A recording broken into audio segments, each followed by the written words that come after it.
नमस्कार दोस्तों, कैसे हैं आप लोग। बात करेंगे हम जेपी पावर की। जेपी पावर के लिए एक बड़ी अपडेट यहाँ निकल कर आ रही है। आज आपने देखा कि स्टॉक के अंदर 5% के आसपास की तेज़ी बनी हुई थी। अच्छी खासी तेज़ी हमें देखने को मिली। कल के डेट में मैंने आप लोगों को बताया था कि स्टॉक जो है फिर से एक बार रिकवर होता हुआ नज़र आएगा। बिल्कुल भी पैनिक में आने की ज़रूरत नहीं है। बढ़िया स्टॉक है। पेनी स्टॉक के अंदर आप इन्वेस्ट करना चाहते हैं तो एक अच्छा ऑप्शन है जेपी पावर। बाद बाकी पेनी स्टॉक है तो अपनी रिस्क एनालिसिस करने के बाद ही आप इस तरह के स्टॉक्स के अंदर इन्वेस्ट करें। ये तो हमेशा के लिए आपका डिस्क्लेमर रहेगा। फिलहाल जो बड़ी अपडेट निकल कर आ रही है और जो चार्ट के सिग्नल्स हमें दे रहे हैं उसको हम समझ लेते हैं। रिक्वेस्ट एक ही रहेगी, वीडियो अच्छी लगे तो लाइक करके हमें मोटिवेट करें, चैनल को सब्सक्राइब कर लें ज़बरदस्त जेन्युइन कंटेंट के लिए।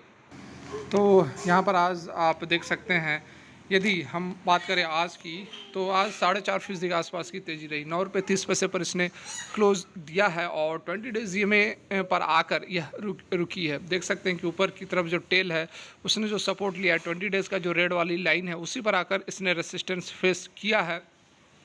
हालांकि कल के डेट में मैंने आप लोगों को बताया था, यदि आप लोग को याद हो तो ये वाली जो कैंडल कल बनी थी यह हैमर कैंडल होती है। और कल मैंने एग्जांपल देकर आप लोगों को समझाया था कि गिरावट के बाद यदि हैमर कैंडल बनती है तो उसके बाद एक अच्छी खासी तेज़ी जो है स्टॉक के अंदर बनती है। और ये एक बहुत ही अच्छी कैंडल होती है। 80 से 90% चांसेस में ये जो हैमर कैंडल बनती है, एक अच्छी खासी करेक्शन के बाद वहाँ से ऊपर की ओर एक अच्छी खासी रिकवरी हमें देखने को मिलती है। ये मैंने आप लोगों को कल बताया था और एग्जैक्टली वही यहाँ पर होता हुआ नज़र आ रहा है। उसके साथ में ग्लोबल सेंटिमेंट्स भी कुछ सुधरते हुए नज़र आए हैं। Nifty bank Nifty power sector वगैरह में अच्छी खासी तेज़ी हमें देखने को मिल रही है। और यही कारण है कि मैंने आप लोगों को बताया था कि जेपी पावर के अंदर एज सच कोई निगेटिव न्यूज़ नहीं है। स्टॉक रिकवर करेगा, डेफिनेटली रिकवर करेगा। आप बस वेट करें यहाँ पर। और जो अपना पिछला हाई है लगभग 10.5 रुपये के आसपास, उससे 1 रुपये यह नीचे है। तो एक बार ये अपने 10.5 रुपये को फिर से टेस्ट करने की कोशिश करेगा और टेस्ट करने के बाद चांसेस हैं कि यहाँ पर एक ब्रेकआउट दे दे। और एक यदि ब्रेकआउट देती है तो 10.5 रुपये के ऊपर जो है 20 रुपये तक का टारगेट हमें जयप्रकाश पावर वेंचर्स के अंदर देखने को मिल सकता है। इसमें कोई बहुत बड़ी चौंकने वाली बात नहीं है, क्योंकि यदि आप इसके डेप्ट वगैरह पर ध्यान दोगे तो कंसिडरेबली तरीके से अपने डेप्ट को इसने कम किया है। लगभग 32,000 करोड़ से 2018 के आसपास 32,500 करोड़ डेप्ट हुआ करता था। और आज के डेट में यदि आप डेप्ट देखो तो ऑलमोस्ट यहाँ पर 4700 करोड़ के आसपास जो है डेप्ट बन रहा है। तो डेप्ट जितना कम होगा उतना ही अच्छा है, क्योंकि जो इंटरेस्ट है वह उतना ही कम देना पड़ेगा। इंटरेस्ट कम होगा तो प्रॉफिट बढ़ेगी, कंपनी की प्रॉफिटेबल कंपनी होगी। और जो इसके सेल्स हैं वो भी लगातार यहाँ पर बढ़ते हुए हमें नज़र आ रहे हैं।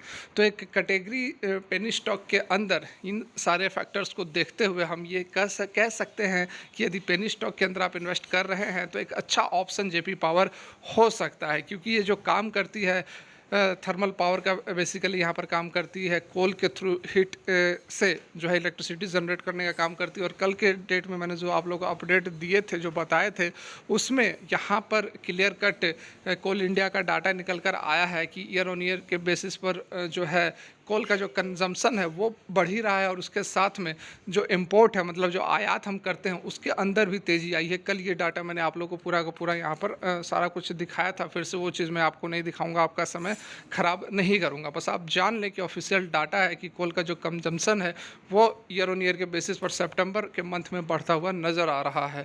तो बात यही है कि रिन्यूएबल एनर्जी के ऊपर तो फोकस कर रहे हैं, लेकिन जो पावर रिक्वायरमेंट्स है वो फुलफ़िल नहीं हो पा रही है, जिसके कारण कि थर्मल पावर के ऊपर हम अधिक से अधिक 8% फोकस कर रहे हैं। और हमारी कंट्री के अंदर 57% जो एनर्जी इंस्टॉल्ड कैपेसिटी है वो आती है फॉसिल फ्यूल, मतलब कि आप थर्मल पावर कह लो, जो कि बर्बाद हो जाएंगे, जो नष्ट हो जाएंगे आने वाले समय में।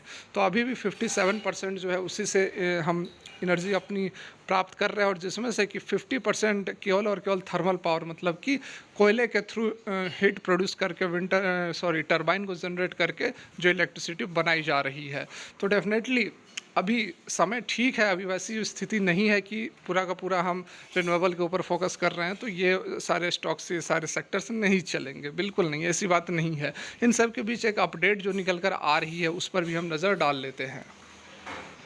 यहाँ पर देखिए एक अपडेट निकल कर आई है 24 अक्टूबर 2023 को यह जानकारी दी गई है। क्या कुछ अपडेट है तो यहाँ पर एक बार आप समझ लें कि जयप्रकाश पावर वेंचर लिमिटेड ने इन्फॉर्म किया है एक्सचेंजेस को regarding disclosure of material event. अब मटेरियल इवेंट का डिस्क्लोजर क्या है, तो मिनिस्ट्री ऑफ कोल और गवर्नमेंट ऑफ इंडिया अब जो है has now communicated the formula for escalating for the first year of the production and also for the subsequent years based on which the escalated reserve price for the year 2015 से 2023 तक का, मतलब financial year की बात की जा रही है, मतलब कि 5 से 8 साल के बीच के पीरियड का जो प्राइस है वो फिक्स किया जाएगा। जो escalated प्राइस है, जो बढ़ा हुआ प्राइस है वो फिक्स किया जाएगा। Has been communicated and is payable to the state government. ठीक है, स्टेट गवर्नमेंट को पे किया जाएगा और वहाँ से जो है इन कंपनियों को भी मिलेगा।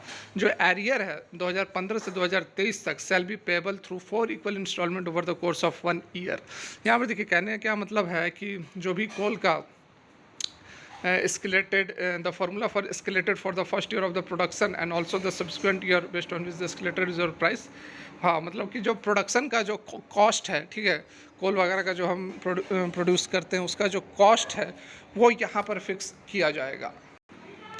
मतलब कि यहाँ पर जो प्रोडक्शन का प्राइस है एस्केलेटेड, मतलब जो बढ़ा हुआ प्राइस है वो यहाँ पर मिलने वाला है पिछले 8 सालों का मतलब 2015-16 से लेकर 2023-24 तक के बीच का मिलने वाला है। और जो एरियर है, मतलब कि पहले का जो पैसा है वो मिलेगा स्टेट गवर्नमेंट को, उसके थ्रू यहाँ पर डिस्ट्रीब्यूट होगा 1 साल के अंदर अंदर 4 इक्वल इंस्टॉलमेंट्स के अंदर मिलेगी। तो ये एक अच्छी खबर यहाँ पर निकल कर आ रही है कि सरकार समझ रही है कि जो प्रोडक्शन में खर्चे हैं वो बढ़ रहे हैं और जिस रेट से पहले डिस्ट्रीब्यूट किया जा रहा था वो काफ़ी कम था। तो अच्छी बात यहाँ पर निकल कर आ रही है। जयप्रकाश पावर वेंचर्स के लिए अच्छी खासी तेज़ी हमें देखने को मिल सकती है आने वाले समय में। और बाकी जो फैक्टर्स थे वो मैंने आप लोग को समझा ही दिया। तो वीडियो यदि अच्छी लगी हो तो लाइक करके हमें मोटिवेट ज़रूर करें। फिलहाल के लिए यहीं तक। Thanks for watching. Have a good day.